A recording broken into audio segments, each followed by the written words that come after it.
Hey my loves, welcome back to my channel where I help you glow up from the inside out. Today we are talking about a topic that is super close to my heart, and that's because 90% of women struggle with it.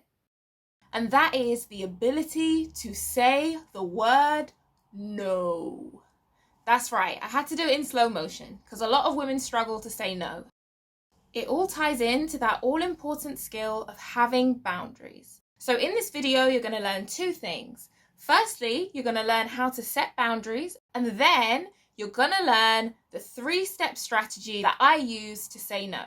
And just for those who are super keen and interested, the acronym is KCC. So throughout this video, see if you can figure out what those things stand for, because at the end, I will do a big reveal. Step 1 of setting a boundary. Get clear on what makes you uncomfortable. Now, a really good way to do this is to think back to all the times in your life, perhaps recently, that you felt really awkward.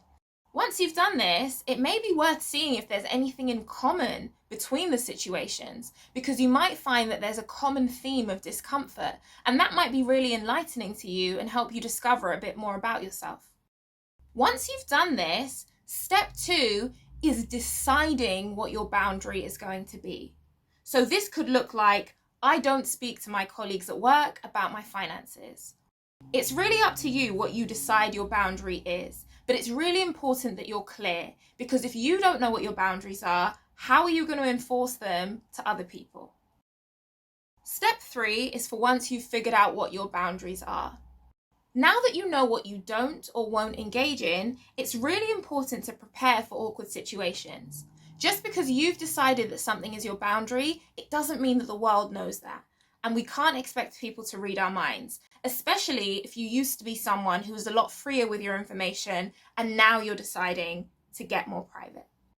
Think about what you might say if somebody violates your boundary or asks you a question, maybe innocently, not knowing that they're violating a boundary. What might you say to let them know that that's not really something you're comfortable speaking about anymore? Some examples include, thank you so much for your interest, but I don't really feel comfortable discussing that right now. That's not something I discuss with other people. Notice that there is no apology in either of these statements. Boundaries are not things that we need to apologize for, ever. So now for the big reveal that I promised. KCC. What does it stand for, and how does it relate to saying that scary word, no? Well, the K stands for kind, the C stands for clear, and the other C stands for concrete. Make sure that when you're saying no, you follow these rules. Now, what do I mean by kind? Whenever you're saying no to someone, it's really important, firstly, to thank them for their interest. Even if you think they're being a bit facetious in asking in the first place, it's still really nice to say, thank you so much for your interest. Thank you for thinking about me. Thank you for approaching me with this. Thank you for asking me. The reason that always goes down well is because, unfortunately, in modern culture, the word no has got so much of a stigma attached to it. And so, unfortunately, so many people see it almost as a rejection, when really, no shouldn't be any more painful than yes. It's just a word. But because it's a word with so much baggage attached to it, it's really helpful to let people know that you're refusing their request, but not necessarily refusing them as a person. So step 1, thank the person. Then step 2 is C, clear. I am not able to do that. So thank you so much for asking me. Unfortunately, I won't be able to attend that event. Now notice with clear, you do not need to give an explanation. Now you may choose to, but sometimes doing this just opens up another can of worms, especially if you've got a really persistent person who then tries to problem solve the reason that you can't help them or you can't attend, and then you end up stressing about another excuse. So don't think about it as explaining yourself, think about it as communicating. Kind, thank you. Clear, I can't do it. And then C is concrete. Leave it at that. The mistake so many women make because they try to be nice girlies who make everybody happy is following up with, oh, but I might be able to, or it might change, or there's a possibility that in one world or another I could. Not needed. Don't leave people with false hope that you have no intention of acting up to.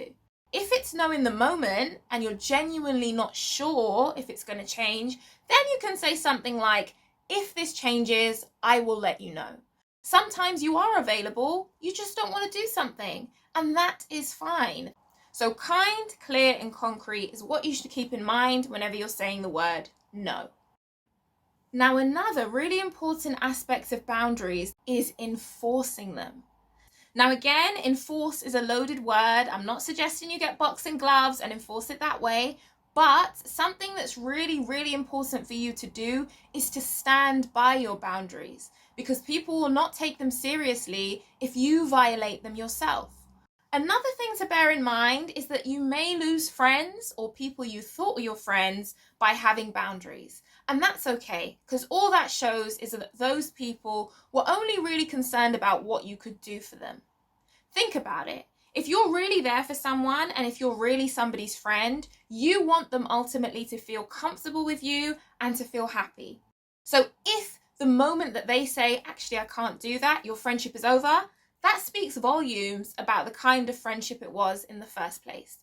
So never be afraid about enforcing your boundaries, and do be prepared for a generational gap, because sometimes, especially women of older generations who have grown up and been bound by messaging on duty and a woman's role and quite often deplete themselves, not because they necessarily want to, but because they feel like that's what they need to do as women, be prepared to have some pushback from them.